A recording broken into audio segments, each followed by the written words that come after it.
Well, it's August 1st. I think August is when the magic of the garden really kicks in for me because the harvests start coming and you have that gorgeous produce ready to be cooked and enjoyed.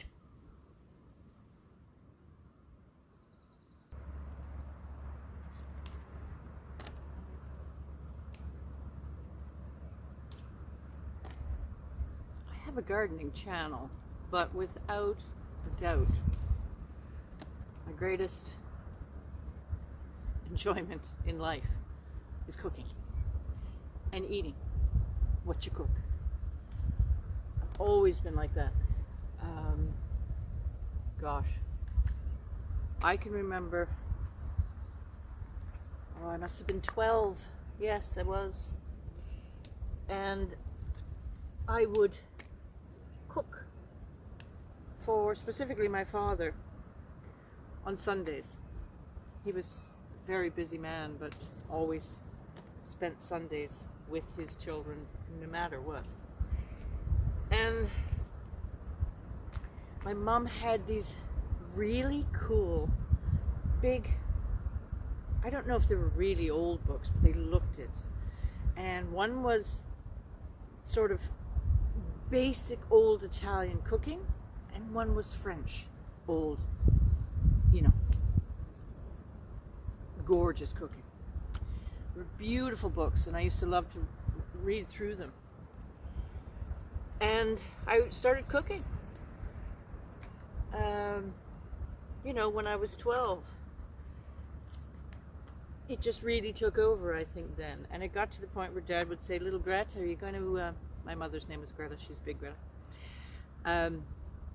"Little Greta, are you going to make us any of your Sunday food?" And, I'd make escargot, I remember making baba o rum when I was 12 years old, because it was in this gorgeous cookbook. But my dad enjoyed food. My mom loved her food and was a good cook, but she didn't really enjoy cooking. She just knew how to cook and present it in the most inspiring, delicious ways. But my father, he's the closest I've ever come, I would say, aside from a chef that I've, talking to chefs, to being a food connoisseur. And I guess that's where you get the love of it. And he just, there was a reason for it, but it made my world, my childhood, wonderful. And really revolved quite a bit around good food. I like to cook personally as close to the food as possible. I wouldn't say minimalist, but to enjoy the beauty of that vegetable, say, not covered up with sauces or too many spices or too much. I do grow a lot of garlic, but please know that there are foods that require garlic and foods that I absolutely don't put garlic, and nor do I just rely on garlic. I just happen to cook a lot. Well, I think I'm getting to the end of these. There's a few small ones I'll pick a little later, but I've left some large ones on the plant to go to seed for me for next year. But I have another area with these, so let's just go up there and I'll finish picking these. I have a family member coming today, so I'm going to share some of the bounty with them. This is the upper garden. I'll show this in another video. I didn't show it the other day. There's a big chubby guy that's going to be for seed.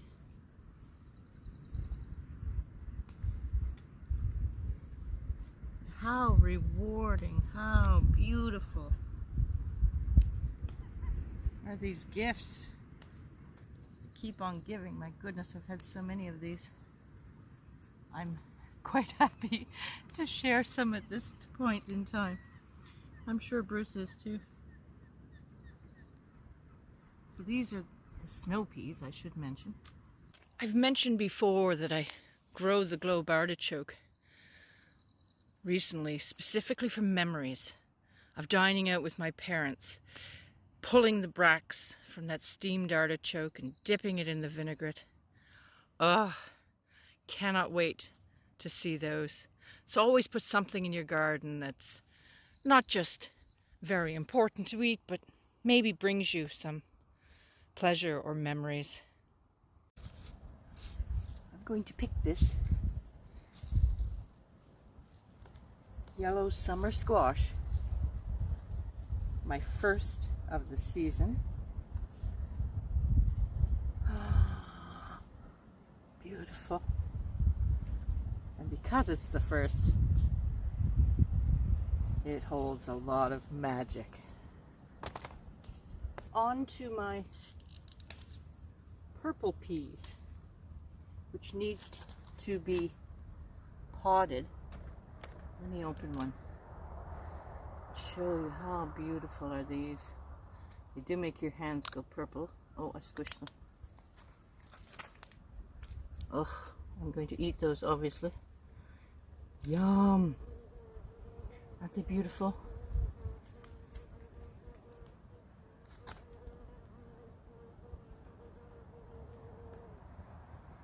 What a treat. These are just coming on, so I've got to pick through for them. Ooh. But of course, your harvest depends on how diligent you are in keeping up with the picking. So your plant thinks it has to still continue to make seeds to carry on its life cycle.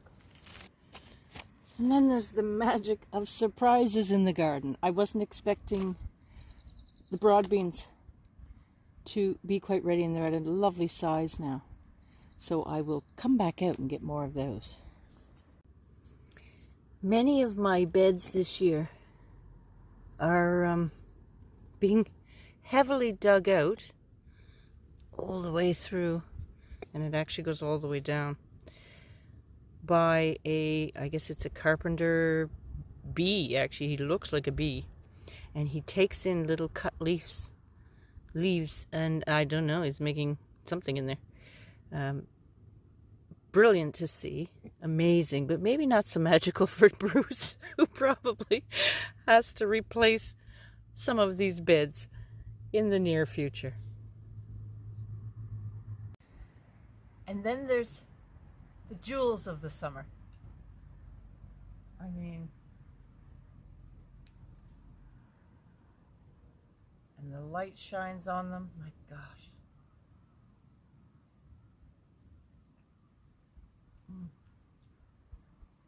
I find these red currants surprisingly sweet, but I did read that if they get full sun, which these pretty much get all day sun, they're sweeter. So that could be why. Bruce and I love them. But isn't it as if fairies came along and hung these jewels?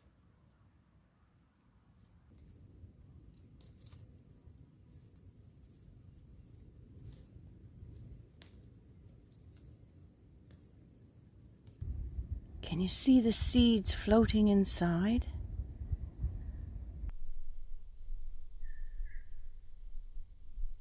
When the sunlight hits them?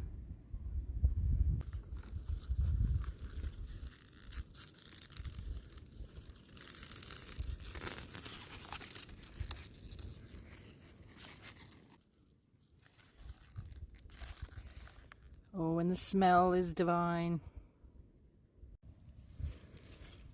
Some lovely white turnip and a cute banana pepper. My nasturtiums in the garlic bed. Now, shall I pull a carrot for the fun of it? Pull the piece of grass out first. These planted May 16th, so I don't know what to expect, but it seems like it's got something there. Let's pull this one, he looks bigger.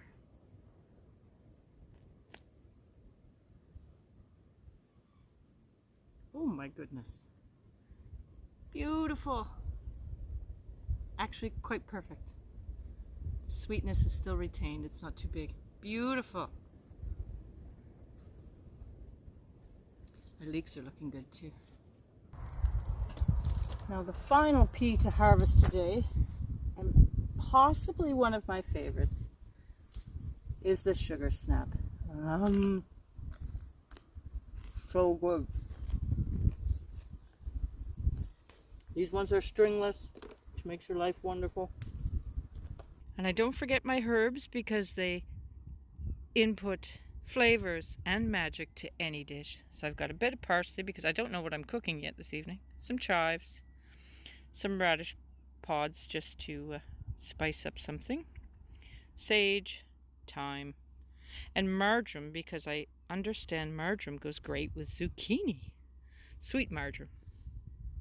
So don't forget your herbs. Well, I'm going to get on. I still have some strawberries to harvest, probably fill another basket. We're getting to the end of them, but now they're big, gorgeous, juicy, the smell, oh my gosh, the aroma. I hope you're able to get out in your garden some and enjoy the harvests and the magic of your gardens. Talk to you soon.